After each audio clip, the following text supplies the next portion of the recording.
Why struggle through a post-merger integration when you can glide through it?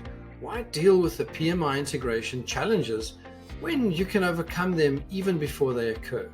Why move slow when you can move at pace? What are the world's leading PMI experts doing right now to achieve profit-accelerating integrations? This podcast will give you all the answers to these questions and many more. My name is Dudley Peacock, and welcome to the 100 Days and Beyond podcast. Welcome, Richard. Good morning. Hi, Dudley. Good morning. Good morning. Okay, so welcome everyone to another 100 Days and Beyond podcast, where we speak to the guys that do the ins and outs, and the roundabouts, I think, if you had to do a nice rhyme, of the M&A world, especially the post-merger or post-acquisition integration work. And today we got someone really, really special, someone who's a career integration specialist and has chosen, I think, really very smartly to stay within one organization for a long period of time, and got to really know his industry, got to really know the background and the overall approach. And I think today we're going to be talking a bit about things like sustainability and so on. But let me introduce Richard to you. Richard Sederman is Strategy M&A Director of,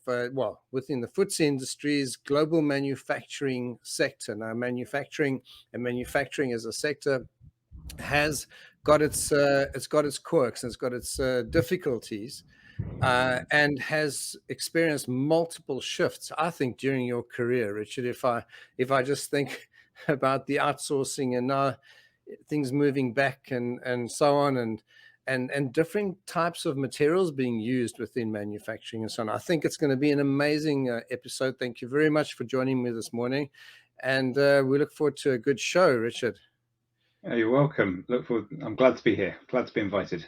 Oh, brilliant. Yeah. So I just quickly want to go through you talk about being an accomplished and driven senior M&A and a strategy director with an extensive history in listed FTSC companies with over 10,000 employees across the world. I mean, that is significant. For any entity to get past a few hundred to a few thousand to in excess of 10,000, I mean, that creates one incredible organism, if you like, or an organization that requires a lot more steering, a lot more systems and processes and things like that. But in addition, I would imagine you heading up, or you being part of that whole merger and acquisition effort of looking to I think, over a period of time, change and move into different industries, not industries, but within your industry, but move into different entities that enhance or move your strategy forward. And I'd love to hear a bit about that. But before we get into that, let's just go back a few bits, and let's just talk about how did you get into this, and how did you get into the organization that you're currently working with, and understand that this is your sort of your purpose and your the place you're going to be. Well, I mean, as you mentioned at the start, Dudley, I've been in the company for a long time, and I obviously made the decision to work there when I was quite young, and I think the things that appealed back then were that it was a large international company, and that it was able to offer good training and a good development path, but also it was within the manufacturing sector, which was something I particularly wanted to work in. And it offered a lot of broad diversity, both in terms of end customers, markets, geographies, cultures, everything like that. So that was what really appealed to me when I started. Yeah, and I think you've really harnessed that to a great extent. And if I look at your CV and your career, I think it's been magnificent. I think the things that you have achieved and that you are now being driven to achieve. I want to talk around the sustainability as a strategic driver, and I also want to talk around sort of what are the trends in manufacturing right now. And when you go out and look for target entities and think about integrations and that, after you've selected your target, Tell us what goes through your mind. I mean, what you strategically, you've been with this entity, you know where the company is going from a broader perspective. You need to fulfill on that strategy. Tell us a bit about how you go about that whole that process and that thinking, if you don't mind. Let's just go through sort of a day in the life of Richard. If you like. Well, okay, so I mean, yeah, a big part of what I'm doing is screening a very opaque and fragmented market for companies that possibly could work within the Essentra components family, and what value can it add. So we're always looking to create value when we're looking for acquisitions, and either it has to fit absolutely brilliantly within our current strategy, or it can push us into new areas that might be interesting and growing in the future. So we have criteria that we assess businesses against. What's it going to add from geography, people, product perspective, and then what can we do to integrate that into our overall business to generate value. But I think going back to your first point in the question is increasingly sustainability has to align strategically as well. And also, as we're looking at creating value in the future, it's not just necessarily enterprise value, but it's sort of social value as well, or creating a responsible company is a very important part of any kind of acquisition strategy as well. So yeah, we've definitely built that into our criteria, and that's something that is developing at the moment. And I think it's really interesting you talk about the manufacturing sector, because we have seen a real shift. Probably the COVID period accelerated that shift towards kind of companies going from having a sort of an annual report listed sustainability strategy that wasn't really taking a hold within the company, to one that really is taking hold in the company now. And you're seeing that with real hard KPIs being set by listed businesses, wanting to really make sort of some significant progress, whether it be by 2025 or 2030 or 2040. That's a really important part of a business's long-term goals, and therefore has to align to any M&A strategy. Yeah, and I imagine, I mean, you're talking about the KPIs and I often see, I mean, especially if you look at sustainability, things like the environmental impact of different types of, even things like packaging and plastics versus paper, and you don't have that many options if you think about it, but you got to be thinking sort of beyond that. You got to be thinking outside the box, to use a cliche, but you got to be thinking about sustainability and reaching sustainability targets that have been set sort of at the boardroom level, or even at the shareholder level, where it's, by this date you have to have achieved X. I mean, that's a very, very big ask, and you almost have to do that through an M&A process, because sometimes, and I don't, you'll have to tell us more at your current organization, but sometimes within the organizations you've got this legacy that you have almost pulling you back into the older sort of mechanisms that sort of work, the comfort zone space, if you like. You get pulled into that, but you get driven to these new targets, and these new targets are set dates, sort of by 2030, by 2025, by this, by that. Somebody's thought of a date, right? So they've put out the date, and they said, okay, well, let's be sustainable by that date, and this is what we measure it against. I mean, how do you then translate that into something that's practical and real? I mean, let's go through a bit of that process. Well, I think a lot of companies are in the process of trying to crystallize it into a strategy with a kind of to develop the roadmap that they need to get there. So I don't think it's clear, and I think a lot of the goals are set where you can't quite create a roadmap yet, because either the technology doesn't exist yet to enable you to complete them, and you have to have this sort of belief and faith that the wider economy will develop the technology and tools to enable us to achieve them by, whether it be 2030 or 2040. One of the points you make was really interesting about how are we going to get there, and how does M&A impact on this. these KPIs are often absolute KPIs that we're working to.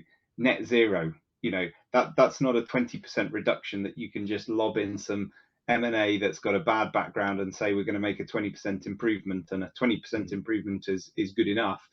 We're going for an absolute target here. So it does have a real impact on the integration planning for any M&A, about how they're going to impact your overall corporate goals, whether it be environmental or social, but particularly things like the carbon measurement schemes that are out there, which they themselves are only crystallizing at the moment, and how we're benchmarking and things like that. So it's definitely an interesting challenge and one to think through, but all adds to the fun of integration planning. Yeah, it is, and I'm sure there's also the added element of, you have potentially, I mean, within such a large group, you've got legacy businesses, legacy. I'm not sure. There's legacy businesses, divisions, and so on that potentially need to be either mothballed or be exited, in order to move towards that net zero target. So from an M&A perspective, I mean, you're not necessarily just working on a forward-looking, I'm going to keep acquiring to try and dilute what is not quite as sustainable or as green as what it should be, or carbon neutral. I'm not sure how that works. And then you also have this I think a lot of pressure from the outside around. A lot of the press has spoken about greenwashing, sort of this offset mentality where I can be naughty over there, but over there I can be good, and then the balance between the good and the bad makes me net zero. I mean, tell us a bit about that thinking, sort of my past, my legacy businesses versus new, and then how do I sort of get that balance right? So I guess the dealing with legacy businesses is definitely an interesting challenge, because there are some that you've acquired maybe in areas where it's either difficult to get non waste to landfill operations that just don't exist in that geography, or renewable energy, for example, isn't available to acquire in that geography. That makes it very difficult to get the kind of scope 1, scope 2 emissions down to zero, which we really should be doing. In terms of offsetting, absolutely no, we don't look, that is an absolute last resort, really. It possibly is interesting to drive a kind of internal commercial or economic reason to say, well, you're going to have to pay for this offsetting if you, Mr. Business General Manager, don't do something about your actual carbon footprint, and kind of force it into people's P&Ls and targets. However, the goal is to have minimal offsets, and do this through kind of genuine carbon reduction. Going back to the kind of what does that mean for some of our kind of existing acquisitions? It really leads back to innovation. There's probably nothing that you kind of need to mothball or give up complete hope on it. The products that are being made now, however they're being made, have a useful purpose and a solution that's important to the customer. So as long as you make sure you're really close to the customer, understand what their solution is, and actually how you can bring sustainability to them, then you need to then invest in innovation, perhaps in a slightly different way to what you're used to bring sustainable products and services to your market. And I think that's something we try and do as part of our strategy, is to do that in a kind of hassle-free manner. So rather than making it difficult for our customers to attain sustainability, we're trying to just build it into our standard product offer. So over time, people can just continue to buy from us, but it will be an increasingly sustainable product offer. Yeah, I love the way that you bring the customer back into it, because sometimes one forgets. I mean, for me, I like what Peter Drucker said about, the reason, the purpose of a business is to acquire customers to fulfill their needs.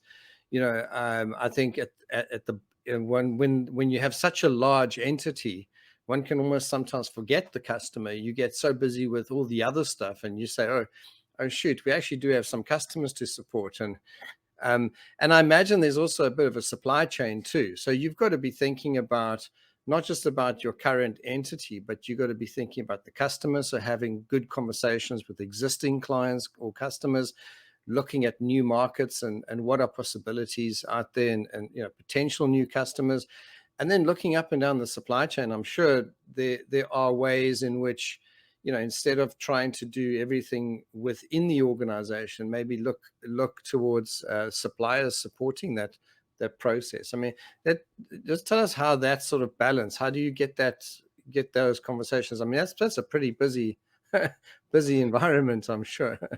Yeah, I don't know. I guess what some of the thoughts spring to mind within the supply chain are things like the material supply chain, for example, and that's clearly changing quite significantly as the types of materials required are changing. M&A can be very useful for this. So either it can be something where there's a particular innovative material provider, and that might be interesting, for example. Or a particular supply chain might be changing. So as people want to reduce their transport miles, for example, the location of which either you manufacture or have to supply to might be changing, and therefore acquiring capability within a particular geography to support the developing supply chain can both help from a supply chain resilience, as we've seen through COVID, but also can help actually from a sustainability angle. And I guess as we move forward to the future and thinking about the value of acquisitions, we will have carbon budgets, and actually you'll have to plan not only the financial business model of an acquisition, but you'll have to plan the carbon business model of an acquisition as well. So thinking that all through and starting to add these thoughts to the process now is hopefully an important thing to set us on the right sort of playbook journey for the future.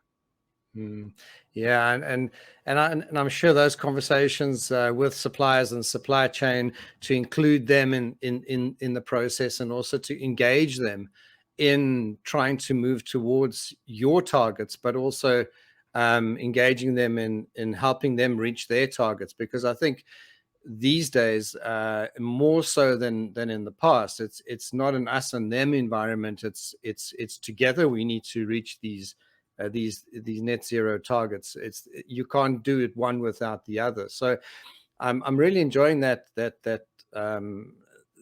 new sort of way of doing things. It becomes less selfish, and it becomes more joint. That's my feeling, and that's what I've been sort of understanding from the market as well. There's people are doing the joint work, or doing the way of saying, you know what, we can't bear the entire responsibility for net zero. We have to engage our partners and so on. So yeah, I mean, just tell us a bit about that. I mean,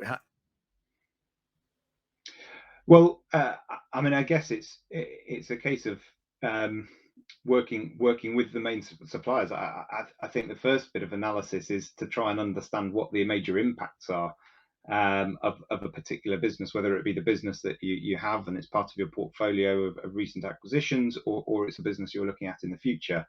Is what's driving the issue. So you need kind of an understanding of where in the supply chain the issues are, and typically the sort of the scope 3 carbon emissions that happen outside within your kind of supply chain. It's working with those suppliers to say, okay, well, what's your net zero target? How's it going to align to ours? And if it doesn't, are you going to change, or are we going to look for a different supplier? So in some ways, I like to kind of think as like an old, I like the kind of economy driven nature that we work in. I like to think that if you're not sustainable, you're not going to stay in, your business is not sustainable. If you're not environmentally or socially responsible, then you're not going to stay in business. So you can look at it from a selfish angle as well as a doing good for the planet angle. Is if you want to stay in business and make money, if you can provide sustainable solutions, they're the ones that are going to get chosen by the customer ultimately.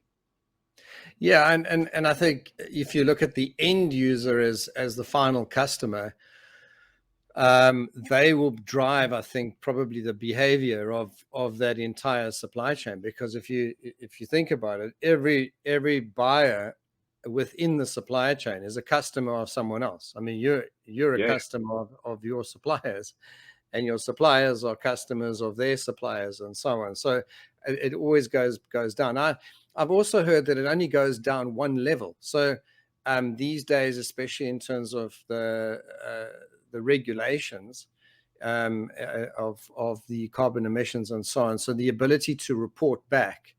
You don't need to report back multiple layers up and down the supply chain. I mean, just tell us a bit about the regulation around the reporting structures, because it appears to me there's still a lot that needs to be done from a regulation point of view of reporting and who's responsible for what. I mean, what is your experience around that whole sustainability discussion that's busy happening? Are you getting involved with the sort of government institutions?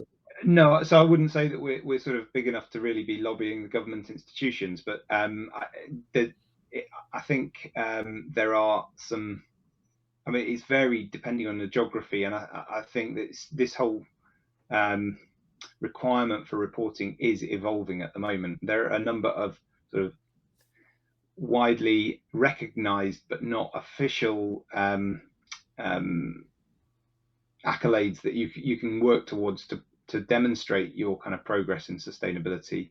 And then there are clearly some government targets and government reporting requirements that are required, and they are increasing. And so I think the important thing at the moment is that you have to have a kind of horizon checking process within the business to make sure you know what's coming in your geography. And actually, this comes back to M&A as well. You've got to be looking 2-3 years ahead in the geography that you're acquiring in, because you could just be creating yourself an absolute internal reporting nightmare, because the rest of your organization isn't going to integrate with so and so in certain country unless you change your reporting methods and requirements. So you have to be very careful, and you have to look forward. I think everything's developing. We are, the big push that's going to be coming out is going to be more around the kind of scope 3 emissions.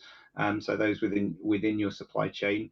At the moment, we are in the process of signing up to SBTI, to the Science-Based Targets Initiative, and that has enough credence around it to demonstrate what progress you're making. You're actually in line with the sort of internationally agreed goals on maintaining temperature increases to within the levels they think are required. Yeah, and I imagine there's also the big battle geographically. Some regulations within certain countries are probably a lot more strict, and others more lax. Others haven't quite got the standardization or the standards right. I mean, if I go to, and I shift slightly in terms of you do bring the geographic nature of what you do into it. I want to just go into a little bit more on the integration side, and just talk around on your LinkedIn profile. You talk about having this multi geography, multi divisional sort of approach. Your role, I mean, you have to work across multiple geographies. You have to work across multiple divisions and so on. Just getting to know the changes and the movements in your current organization, and then being able to formulate, whatever the target is that you're moving forward to, and then having to plan that whole integration.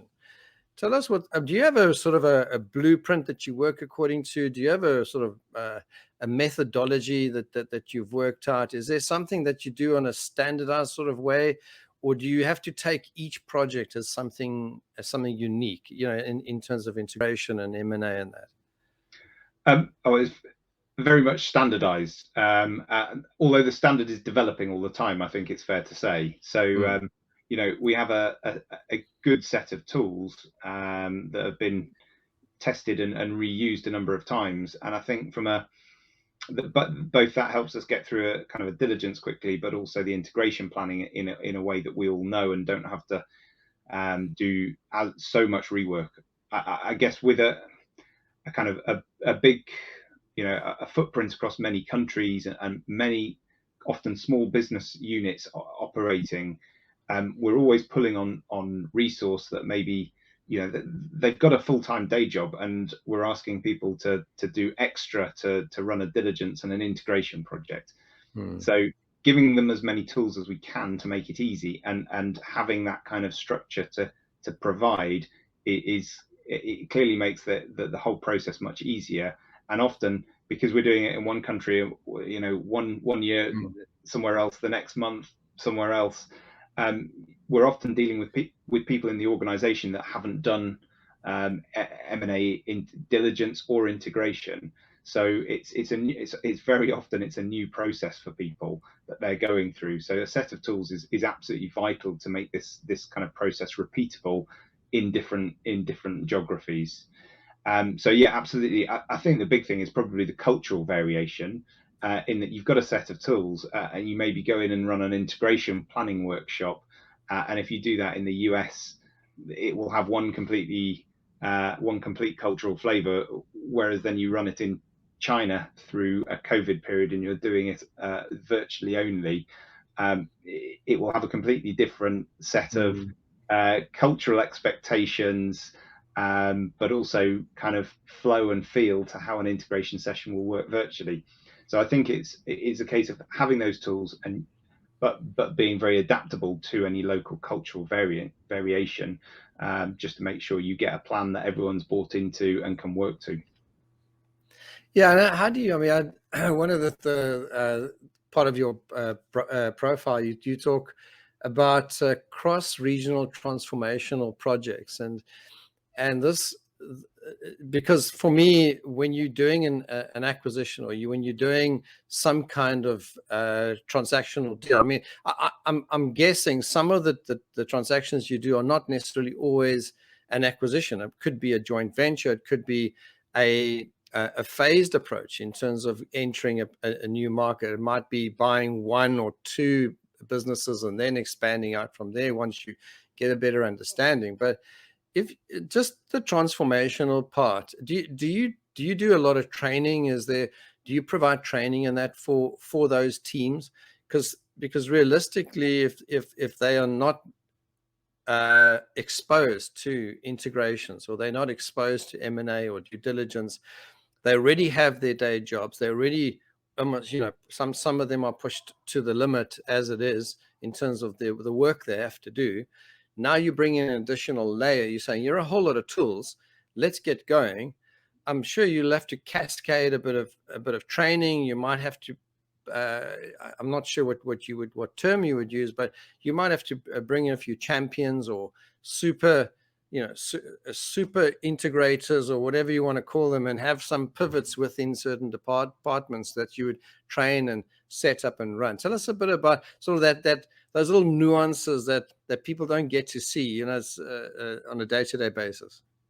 So I guess I have a kind of, I like to think of integration as being as simple as possible, but it essentially needs good project management skills. Fundamentally, an integration is a project, so it needs managing by that.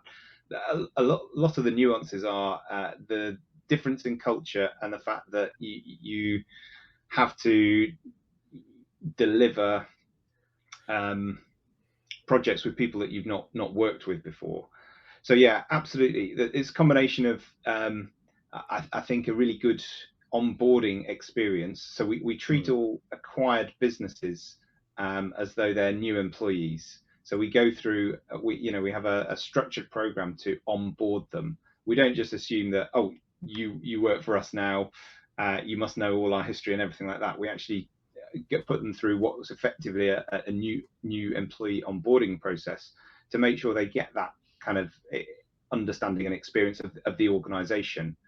Clearly, the integration project itself, it needs a certain skill set, and we look to try and bring people from within our organization to run some of those projects. I think that's absolutely vital, because you have that kind of somebody with a cross-functional experience that understands the wider business, but can really get themselves the shoes under the table at the new business. And I think that's one critical thing. Another thing that I would also say it sort of leads to success in this area is separating out the day-to-day running of that new business with the integration of the business. They're two projects that are kind of not aligned, but really important to do from day one. So you have to hit month one numbers, you have to hit month two numbers. So there's that immediate running of the business and making sure the heartbeat of how you're pushing that business keeps going. But then you've got a load of strategic projects that you want to execute over maybe a 3, 6, 12-month period to get the business actually integrated from a kind of broader culture perspective, from achieving the longer term synergies that you can get, whether it be commercially or operationally or however. And that is a build it and do it well. And that's making sure that the people that are focused on that are free from, okay, what were sales yesterday, what were orders yesterday, and trying to separate those two things out. Obviously, they have to work very closely together to make it a success, but actually making sure the responsibilities for those two things are clearly defined. Yeah, what comes to mind, I'm not sure if you've ever saw that that documentary on, not sure if it was Netflix or one of those, where they had, it was called American Factory. I don't know if you ever saw that. It was really, it was about a Chinese organization that manufactured windscreens for motor cars, and they had bought an old American factory and got it up and running again. I think it was actually dormant, and they had bought this entity, and they had made promises to the local American workforce that they would bring them back and re-employ them and so on, and because they were apparently supposed to have the skills and so on to manufacture these windscreens. And then they brought people from China into this American factory, managers and so on, and they tried to do this entire integration process. And how different, entirely different the cultures were. I mean, the Chinese don't do tea breaks. They don't have a TV and a microwave in their sort of tea room, if you like. They just work 12 hours a day, and then they go, they'll work like 6 days a week. And then on the American side, I mean, that's seen as like slave labor in a way. I mean, that's frowned upon, and they wanted their tea breaks, and they wanted their regimented ways, and they also weren't prepared to lift certain things that were above a certain weight, kind of thing. I mean, it's an absolutely fascinating journey of integration of two polar opposite cultures, management styles. I mean, the entire just bringing, and even the manufacturing processes. Now, the old machines that used to work in the old American factory were outdated, so they had to bring over and start upgrading and updating the existing machines. So now they had to train the local American workforce to get to use those. And they were breaking these windscreens. I mean, these windscreens were literally exploding, and it was fascinating to see how they eventually did it. And it's a successful business today, but it did take them time. It took them, I can't remember the exact time, but it took them a few years to get that balance right, with loads and loads and loads of mistakes, and I think a load of cost. So I'm just sort of putting that picture out there, and I'm saying, okay, if you do these integrations and so on with these very diverse cultures, you come in and you're doing an onboarding from your larger organization potentially to a smaller organization. You onboarding them, is there no onboarding from their side as in, hey, actually, this is the way we do things around here compared to the way? I'm just trying to understand that dynamic, because it's actually so fascinating bringing people on board. Tell us a bit well, one or two of your experiences around there. Yeah, so I think generally speaking, if it's if the organisation coming on board is much smaller, the sort of the starting principle is certainly vision and purpose and things like that will be, you know, they need to be kind of integrated from larger to smaller. Um, but then it depends what you're acquiring and depends what you want to get out of it, as to whether you know what values. Are there some values that they bring, maybe, you know, modern day values that I find it harder to find in larger, older manufacturing organizations, such as digitalization and sustainability, for example. You know, how can you get some of those good things back out into the larger organization? So yeah, it's always a challenge, and I think even you talked about two very diverse geographies there with clearly very different cultures. You can get that same thing within a country if the two businesses had genuinely different cultures before. And I think this is one of the things that makes integration so interesting, is it's not something that you can just predict and do. Whenever if you're putting two operations together, the amount of sort of implicit knowledge or just retained knowledge within the workforce that isn't and almost can't be documented in a way that's useful to transfer, how can you sort of speed up that process where everyone shares what they know, and then you can drive value out of that? I think it's really difficult, and getting people aligned, getting people to see that each other are human, I think is probably the one of the really interesting challenges. I've seen a recent example. There's a great opportunity between a Middle Eastern business and a Chinese business, for us to grow, share knowledge, and build on what we're doing, and actually, you can share each other's email addresses, you can share each other's job titles, and say work with these people and you know, create value. But that doesn't give people the understanding that they're both human, they've both got the same challenges, and yeah, one may have a microwave oven in the pantry, and the other may not. But actually, yeah, a lot, if they can see each other and understand each other as humans, they can overcome those kind of cultural boundaries much better. Yeah, just going back to this documentary, I mean, they had classes for the Chinese people that they had brought across, of the American way of living. You know, like what is a hamburger, you know, and what is the American style of eating and diet and all that. I mean, they had to go right down to food and the, you know, the I think even things like family values and so on. I mean, it was they really had to go down to almost like grassroots type of education for both, because the Chinese people that came across, I mean, they were missing their families. I mean, they had literally left their families behind for 6 or 12 months. You know, they initially anticipated this to be, you know, all we have to do is come and just show them how to use the machines and off we go. And it turned out to be exactly the opposite. So I mean, that's a fascinating dynamic. I mean, have you got any comments on that? Not so many sort of experiences exactly like that. I mean, I think we typically haven't moved people significant geographies other than perhaps some of the leadership and management teams. But yeah, absolutely. In those cases, we have used some kind of cultural education programs to help people. But yeah, we haven't done it en masse or anything like that. But yeah, I think as with all kind of international businesses, we have to do that in our existing business, not just with the acquisitions. Is you know, as the world becomes more connected, people can get value out of working with people in different locations and different cultures. We all need more understanding of how to work together.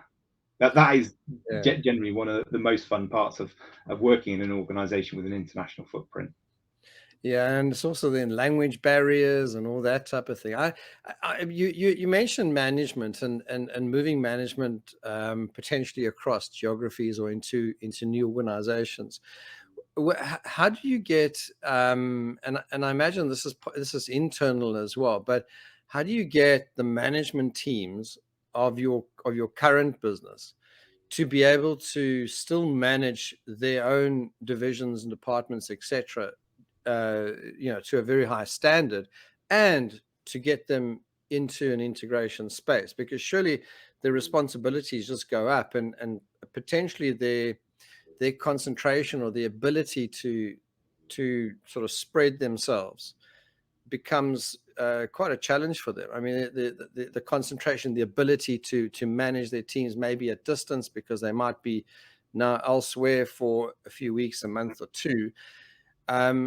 What's that process? I mean, how do you support your management teams in terms of integrations and helping them be successful in that space? I think well, it's a couple of things. Firstly, it's in the planning and making sure that your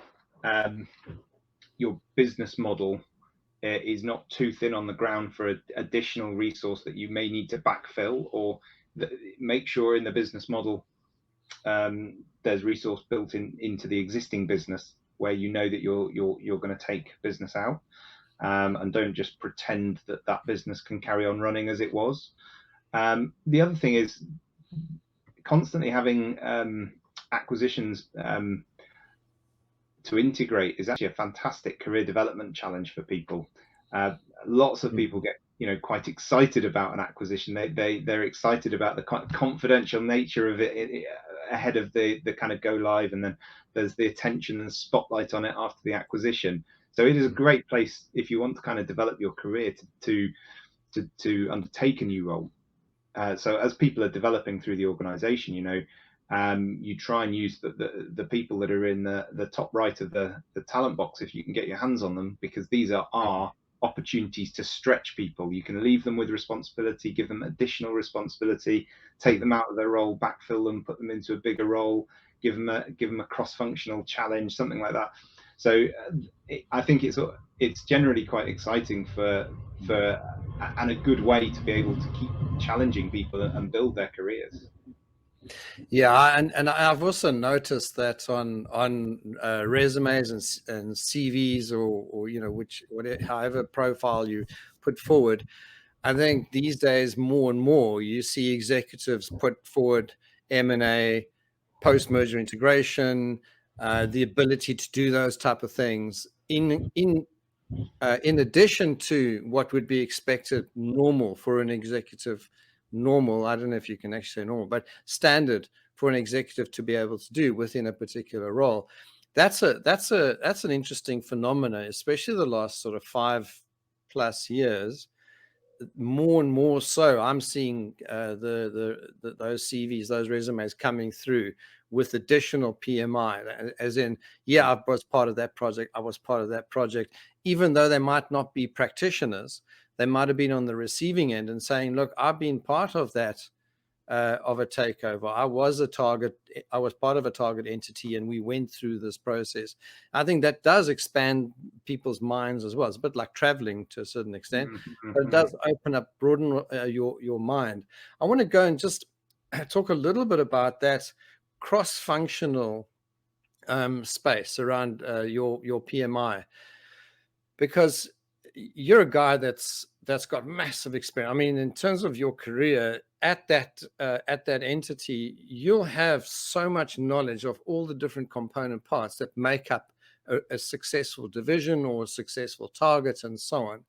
That cross-functional knowledge, how deep does it need to be? I mean, if someone says, hey, I want to be like Richard, I want to be, that's my career, they're in the early 20s, whatever it is, and they say, you know what, I want to follow Richard's footsteps. I mean, what would you say in terms of how would they develop that skill set? I mean, that's just... Well, I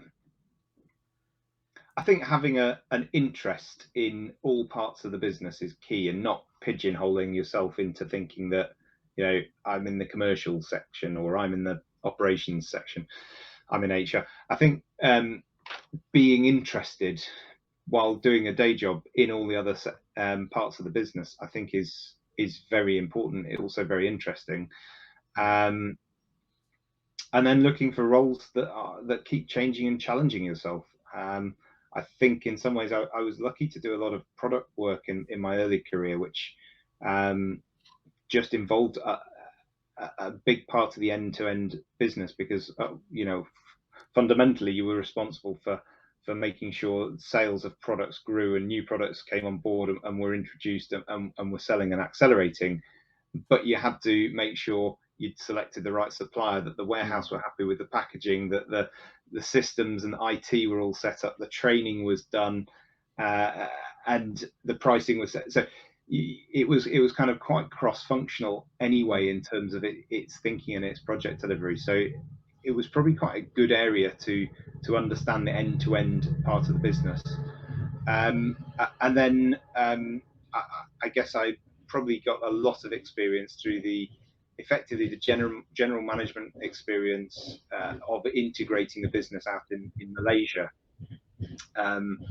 where I from day one of the acquisition, I had all the HR reporting in, finance reporting in, IT project responsible, the full breadth of functions. And actually, when you've just travelled from the UK, you've just met 500 new employees, and you've got all of this a full kind of functional project to integrate. You learn very, very quickly about all of them and what's important. So I think partly it's making sure you're there and willing to take an opportunity when it presents itself, but being interested in the full spectrum of business. Yeah, and out of a lot of the people that I've interviewed on the various podcast episodes, some of the key attributes have been that you've just mentioned. Now, that willingness to roll up your sleeves, the willingness to get in and just get to know the various parts, because you can't diminish the value of any of the working elements, because they all work together. If you get one part slightly better than another part and the other part sort of lagging, you're still trying to create the value. You're trying to build those synergies just in the integration process, but you can't neglect any part of the of the entity that you're taking on, and even the existing part of your entity. You've got to still keep an eye that you're not pulling down the acquired entity. I mean, you're not making them worse off through the integration. You got to be able to add value to that process and let the integrating company have a reverse increase or improvement on your entity. You have to get your hands dirty. Yeah, that's a key attribute in my mind. Yeah, I agree. I fully agree. And that sort of early integration phase of the first probably 1 to 2 months is where everybody needs, that's part of the integration team, needs to get their hands dirty and really understand the new business. Being accepting of not everything from the acquiring business is perfect or best. Very often it's not best, and you've got to be looking for things that are already better and making sure you don't damage them and look for value there. But as you get your hands dirty, it's so important to be hands-on, because after that 4 to 8 week period, that whole integration plan that you'd written before you really knew this business has changed in people's minds as to how they're going to do it, what the milestones need to be, and sometimes what the budget needs to be to actually achieve them. And so sort of being adaptable by understanding that detail quickly from a kind of really, we've got hands on the business. I think that's also really, really important. I think it's also useful that because you're a corporate acquirer, you're not driven by by a huge, although time is important, speed and time. It's more around the strategic. Are you reaching the strategic objective of this acquisition? You don't have to reach the strategic objective with massive time constraints. You can do things a little I'm guessing, a little bit more deliberately, a little bit more thought through. And if things are not quite working, you do have the ability to adjust. Although I'm sure you're still under time pressure, but it's as compared to, let's say, a private equity environment, you're not entirely under the whip. You still have the ability now to extract the maximum value. I'm guessing. I'm just throwing it out there as a corporate acquirer. I'm just trying Yeah, to I give the mean, audience the I, difference in I terms of. probably I'd like to think that both types are working in generally for the long-term interest of the business as well. As a corporate acquirer, we have ambitious targets as well, and they're not all 5 years out. They're a lot. We're reporting on a 6 monthly basis publicly, so it's very important that we do add value and we add value quickly. So I wouldn't necessarily say that it's hugely different. I think perhaps the way we can go about building that with a sort of a overall integration structure and how this is going to look in 5 years' time, and it aligning to kind of a vision, I think that might be slightly differently looked at, possibly. But yeah, I mean, both sets of types of acquirers are looking to create value. It depends on, there are different opinions on what might be the better way for the actual company being acquired. But yeah, I think we're looking to drive value quickly as well. So it's important that we see synergy delivery early. Yeah, and there are multiple schools of thought on how you would do that and so on. It becomes such a fascinating subject because there's different methodologies and so on that different people apply. And again, it doesn't necessarily mean corporate acquirers are different to private equity. Everyone's but you might have a slightly different intent, in terms of the organization. I just want to shift a little bit, maybe a bit more personal, Richard, if you don't mind. Just tell us, from your point of view, you've had a successful career so far. I'm sure you'll continue having a successful career, and you'll keep on growing and developing in your role and so on. I just want to ask, do you have a few sort of wise words, if you like, or a few golden nuggets to share with the audience? So what key things have you sort of learned over your career that you might want to share? I think it's very important to have a growth mindset, and if you don't know what a growth mindset is, look it up and make sure you're working to have a growth mindset. I think it's hugely important to believe that things can be done differently or things can improve, and it will be okay. We just we need to think of a different way of doing something, and we can achieve it. I think that's hugely important. And then I think the other thing that I probably would say is important is look for opportunities and take them when they present themselves. It's very difficult to say I want an opportunity and I want it now and I want it to be this, but actually, if you kind of look for where the opportunities are and go, well, I'm quite interested in everything. Which opportunities? I could take a different route here, take some different opportunities. Obviously, I've stayed at the same company, and I've been lucky that lots of different opportunities have presented themselves within the company. If they stop presenting themselves, then I'll be looking around for other opportunities. So it's kind of, I think, look for opportunities and take them when they present themselves. And that develops you and stretches you and makes life interesting. Yeah, I love that, because that's also, again, one of the key attributes is that growth, that hunger, I think, for continuous improvement, the purpose-driven sort of mentality of I want to be challenged, I want to keep being challenged, and I want to keep learning and growing as an individual. There's no sort of paradise, there's no nirvana, if you like, where I've reached the pinnacle, I really can't learn much more.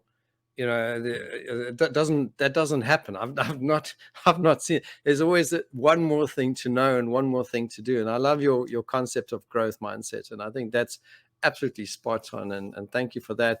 Just if we go then a little bit more personal, so how do you keep yourself sort of sane in a busy world. I mean, M&A, PMI work, post merger integration work, this cross geographies. I'm sure there's a lot of travel, or I don't know so much, maybe not so much anymore, but you're dealing constantly with I would say juggling many things all the time. So how do you deal with it from a personal point of view? How do you keep yourself on track, sane and happy and healthy in terms of balance, if there is such a thing?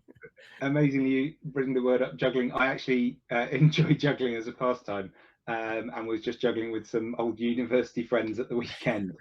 But yeah, lots of sport. I love my sport. I have wife and kids, and they keep me pretty busy. I'm not sure whether that drives me more insane, and therefore I need more sport and juggling to keep me sane. But yeah, going back to growth mindset, juggling, and I also play quite a lot of music. I think those sorts of things actually, whatever kind of a hobby you choose, there are the things that you can keep developing and challenging yourself outside of work. And if you're challenging yourself, it's a great way to switch off from work as well. So I think doing those sorts of things is just really important to stay sane. I love that. So sort of right brain, left brain, kind of, the creativity plus music is and so on, and even juggling. I mean, that must take a huge amount of concentration. You cannot be thinking about anything else. You got to be focused. Highly focused. Yeah, lovely. Thank you very much, Richard. I do appreciate you coming on onto the show today. It's been absolutely fascinating. Thank you very much. Is anything you'd like to share right at the end? And maybe just if you'd like, if somebody would like to get in touch with you and they want to, have a conversation with you, I mean, how would they do that? But if there's any sort of final thoughts and then also just share how people can get hold of you. Oh no, thanks for inviting me on, Dudley. It's always a pleasure to chat to you. And I think anyone who's considering this as an area, it's hugely interesting and gives a very diverse look into all forms of business, all parts of the business. So if you're interested in the full breadth of business, M&A is an excellent area. And if anyone does want to get in touch, please search me up on LinkedIn. My name is reasonably unique, so you'll find me quite easily. Fantastic. Thank you very much. Richard, please stay on the line. I'm just going to say goodbye to the audience and we'll have a chat now. Just let me say goodbye. Thanks everyone for joining us today on our latest episode of 100 Days and Beyond, the podcast that focuses on that rare, that special community of individuals that deal not just with the mergers and acquisitions portion of business, if you like, but that space called post-merger integration or post-acquisition integration. Those people that I think make business work in terms of the growth, development, and even in terms of bringing together great businesses or partially or portions of businesses, bring them together to make them even better, to make a business more global. If that's your philosophy, that's great.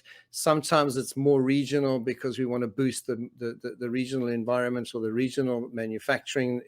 This is in Richard's case, but I think if we look across the board, M&A professionals, especially the post-merger integration guys, have this special, unique ability to tackle cross-function, cross geography, cross-culture, and the willingness to want to continue being challenged. And I love those attributes. And Richard brought a really good point, which was having that growth mindset.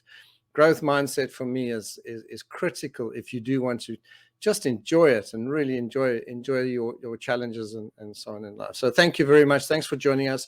100 Days and Beyond. You're welcome to subscribe, to follow us, to keep joining us on all our episodes. We do at least 3 or 4 episodes a week, and we publish them on audio and on video live stream. And you can also find us on our YouTube channel. All the best. Thank you so much. And please join us on the next episode. All the best. Bye-bye. Hi everybody, this is Dudley again, and if you need help with a future or existing post-merger integration, I want to invite you to arrange a free, no obligation meeting with us. During the meeting, we'll find out exactly what you need, what your challenges are, and we'll explain how our unique PMI slipstream method can help you. Simply call us or visit mergerintegration.co.uk. That's mergerintegration.co.uk, or come to our website, skillfulpursuit.com.